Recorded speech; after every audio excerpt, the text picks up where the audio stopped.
Engaging conversations about the Bible. This is the Remnant Thoughts Podcast with Ruskin and Jordan. All right, have you ever wondered what it would be like if Jesus wrote a letter to you or your church? Well, today we're going to talk about that again in the Remnant Thoughts Podcast with the church in Philadelphia in Revelation chapter 3, verses 7 through 13. And I'm your host, Jordan Knaggy, and I'm joined by my co-host and friend. Yeah, I'm Pastor Ruskin. And before we get into it, we're going to start with headlines. Some fun headlines that we've found in current events. So why don't I just start? Listen to this headline that I found. It says, Scripture-engaged Christians flourish in every domain of human experience, survey says. Yeah, I found this headline pretty interesting, and I did look at the article briefly. I'd really like to dive into it and see some more about how it gathered its information and things. But I guess the Bible principles work. Mm-hmm. Yeah. when you study your Bible, when you pray, when you live a life of faith, you flourish in so many different areas. What I found real interesting about the article is it said non-practicing Christians, which I don't even know what that is. Is that even a Christian, a non-practicing Christian? But non-practicing Christians and non-believers had very similar scores, but Christians who are actually engaged had very different scores. And we could see the same thing about divorce rates in our society, where it looks like the church and the world have a very similar percentage of people that get divorced. But as you dig into the metrics a little bit more, you see that people who actually are faithful attenders of church, who faithfully go to Bible study, who faithfully pray, their success rates, if you want to look at it like a marriage, are much higher. So there's a big difference in that. And I just thought it was a cool article. I'd really like to dig into it some more. Yeah. I have a headline for you. Okay. A Florida man nearly loses his leg after being bitten by a family member during a fight. Yeah, that was very interesting. Of course, did you say that was a Florida man? Yeah, Florida man. Sounds like Florida man to me. Yeah. Something that Florida man would. Yeah. Not bitten by a shark, not bitten by a dog, bitten by a family member. Yeah, that's right. Well, I read about that, and this family was there's a family feud going on, but it wasn't between the guy who got bitten and the guy who was doing the biting. It was actually between two other family members. And the guy who got himself bitten was trying to break up this fight, right? So, he just got a little too close in between them or something, and he ended up getting bitten. Now, what was crazy about it was this bite, caused a really bad infection on him. And I've always heard that human mouths are dirtier than dog mouths. Yeah, I heard that too, yeah. So... yeah, don't get bitten by a human, right? Because it won't turn well, right? And and what are humans doing going around biting other people anyway? Yeah. Well, I understand that these family members all reconciled their differences at the end of the day. Okay, so that's good. I've been bitten by my sister when I was real young. Now, she didn't break the skin, and I didn't have a bad infection, but I probably deserved it, honestly. We had a fight, and she bit me, and weirdly in the middle of my back. Okay, well, you can't. She just got me wherever she could, and it hurt. I imagine it did. Yeah. Well, let's move on. Let's go to the key text today. That would be Revelation chapter 3, verse 7. This is the church in Philadelphia. Yeah. So verse 7 says, And to the angel of the church in Philadelphia write the words of the Holy One, the true one, who has the key of David, who opens and no one will shut, who shuts and no one opens. Yeah. So what do you know about Philadelphia? Well, the name would mean brotherly love. That's why we call our city, Philadelphia, Pennsylvania, the city of brotherly love. And usually in the Bible, I think that's always portrayed as a good thing in the Bible. I don't know that's ever portrayed negatively. But there is a time in history where something like that was portrayed a little bit negatively. So Alexander the Great was conquering all these lands, and he, the way I understand it, they asked him who was going to be his successor, and he said the strongest person, which led to his lands being split between his 4 generals. And one of the generals, Ptolemy, had a son, Ptolemy II, very original name, right? But he had a son, and he began to rule in Egypt. And he married his sister, which in Egypt probably wasn't that big of a deal. That happened from time to time, but the Greek culture very much looked down upon that. They saw it as incest for what it was, and so they gave them the name Philadelphoi, sibling lovers, and it was meant as a negative term. But always in the Bible, it's meant as a positive thing to have love for the brothers. I think in 1 John, that's one of the evidences of salvation. It's not what saves you. But it's an evidence of salvation if you love the brothers. And so, yeah, Philadelphia, a city of brotherly love. Yeah, actually, Philadelphia, that word Philadelphia is used in 1 Peter chapter 1. I'm sorry, that's 2 Peter, I think, actually, chapter 1. And this is one of those, what Peter calls a quality of a Christian. Well, actually, in the Greek, it's a thing of a Christian, but English translators translate it as a quality, a characteristic of a Christian. But anyways, so he says in verse 5, make every effort to supplement your faith with virtue, and virtue with knowledge, knowledge with self-control, self-control with steadfastness, steadfastness with godliness. And now here's Philadelphia. And supplement godliness with brotherly affection. That's Philadelphia, That's right. which means, I love my brother. Sure. So brotherly affection, and then it goes on, takes it a little step further. Brotherly affection with love. Yeah. So like, usually in the Bible it translates Philadelphia as brotherly love, but since you have Philadelphia along with agape, a translation would say like brotherly love and supplement brotherly love with love. Yes, So I guess English translators translate Philadelphia with brotherly affection in just this case.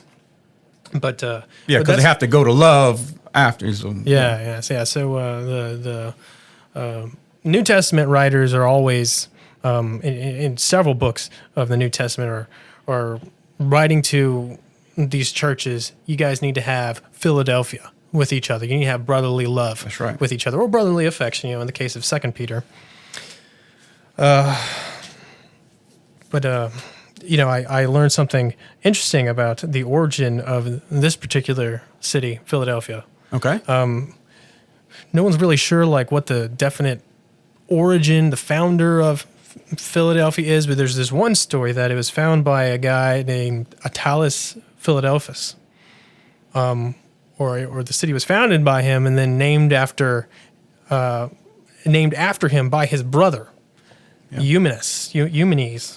Sorry, I don't know how to pronounce that, but Eumenes. Eumenes named the city after his brother, Attalus Philadelphus, and so it's just like a literal case of brotherly love. His brother is naming this whole city after his brother, who he loves, who also has a name that means brotherly love. That's right. Okay, it's just a circle of brotherly love, and that was back in the 2nd century BC. I see. Yeah. Something else interesting about Philadelphia, apparently it suffered a great earthquake. Oh, yeah. And so did Smyrna and some of the surrounding areas, but they say around AD 17 it had this great earthquake, and Smyrna suffered too. But it took Philadelphia a long time to rebuild. It took them a lot longer. And part of the reason of that was there was a lot of tremors that kept happening, even years after the earthquake. And so the people are always scared to go back into the city. Is this destruction coming again? So they're always scared to go back into the city. Now, by the time John is writing the words of Jesus to this church, that is a city again, and a lot of people are living there again. But according to some of the historians, there was still a little constant fear. Is everything going to be okay? There was no security, in the city. And so, yeah. Well, let's move on. Verse 8 says, I know your works. Behold, I have set before you an open door, which no one is able to shut. I know that you have but little power, and yet you have kept my word and have not denied my name. Behold, I will make those of the synagogue of Satan, who say that they are Jews and are not, but lie. Behold, I will make them come and bow down before your feet, and they will learn that I have loved you, because you have kept my word about patient endurance. I will keep you from the hour of trial that is coming on the whole world to try those who dwell on the earth. I am coming soon. Hold fast what you have, so that no one may seize your crown. Yeah. Yeah, there's an open door that right. no one is able to shut. Mm-hmm. Now, this is coming from the guy with the key of David. That's right. Who is opening the door. So he has the key to David, and he's the one with the key. So, he opens it, and no one else has the key. No one else can come and shut it and lock that door. So he opens it. Now, what is the key of David? And I found that the key of David is this... boy, how do I describe it? The key of David. David is the king of Israel, right? The nation of Israel, and those of the synagogue of Satan, the Jews, perhaps even Judaizers would say that those who aren't ethnically Jews or practicing Jews are not part of the nation of Israel, like they are, and so they would effectively shut out those who are Gentiles. Absolutely. And here Jesus is saying, I have the key of David, and I open this door, and no one else is able to shut it except me. That's right. And so this door is open for anyone who believes in me. Right. Yeah, so and it's kind of playing back on some imagery in the Old Testament as well, in Isaiah 22.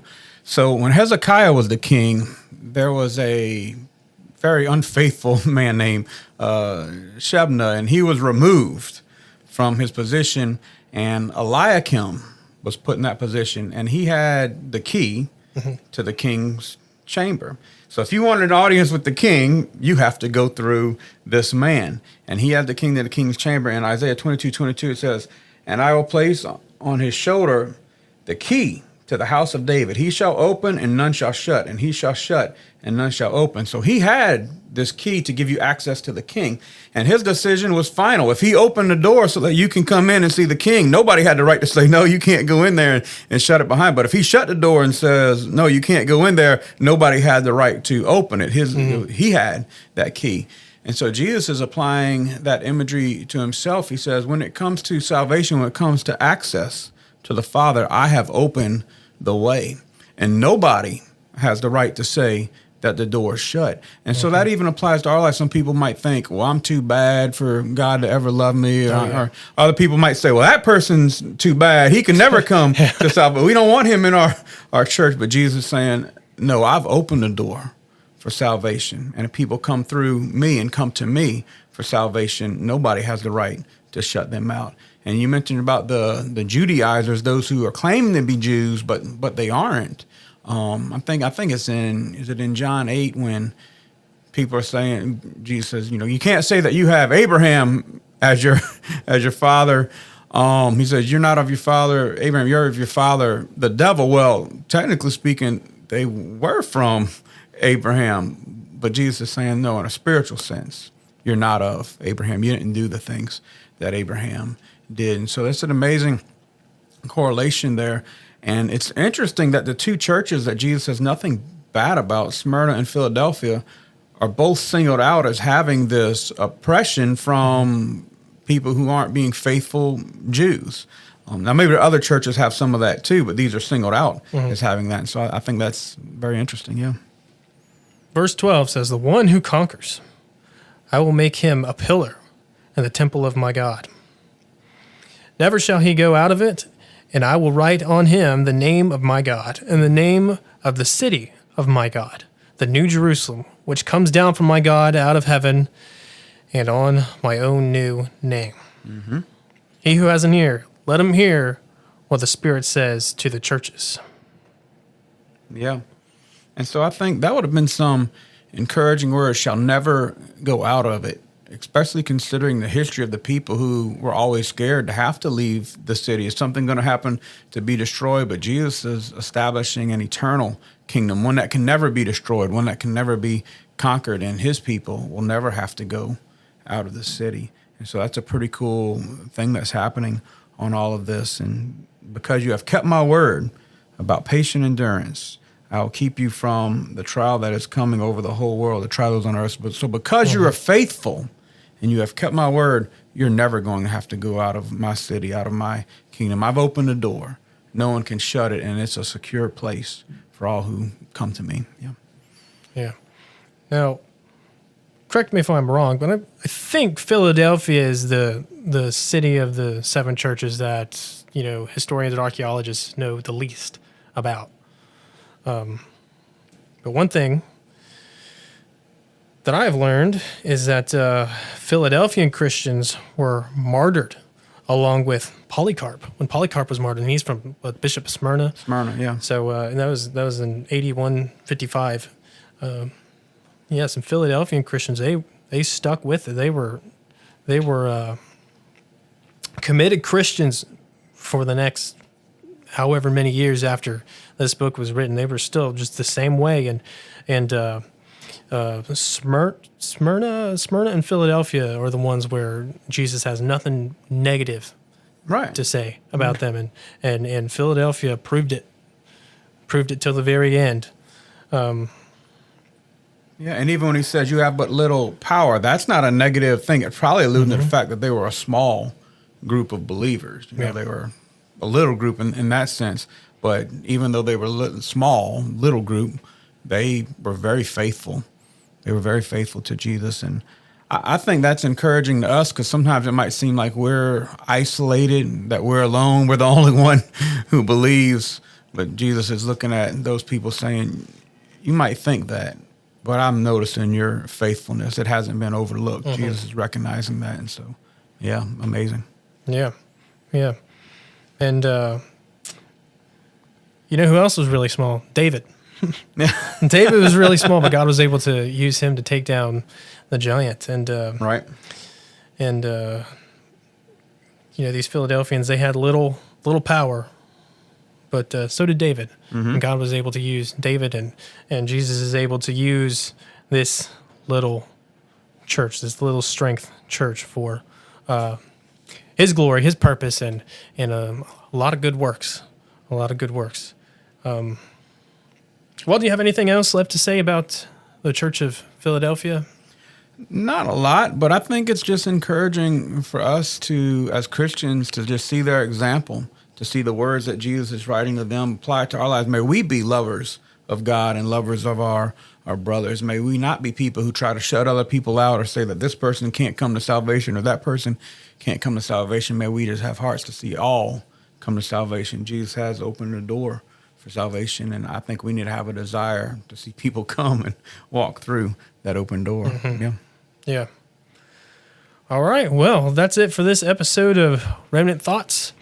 If you like what you're listening to, or watching, if you're watching it on a video format, give us a like, subscribe, and share it with your friends. I'm your Pastor Jordan, the host, and just cut that part out. I'm Jordan, and I'm your pastor, host Ruskin. All right. Well, thank you, and we'll see you later. Blessings. This is the Remnant Thoughts Podcast with Ruskin and Jordan. That was pretty good. Up there to the last 5 seconds.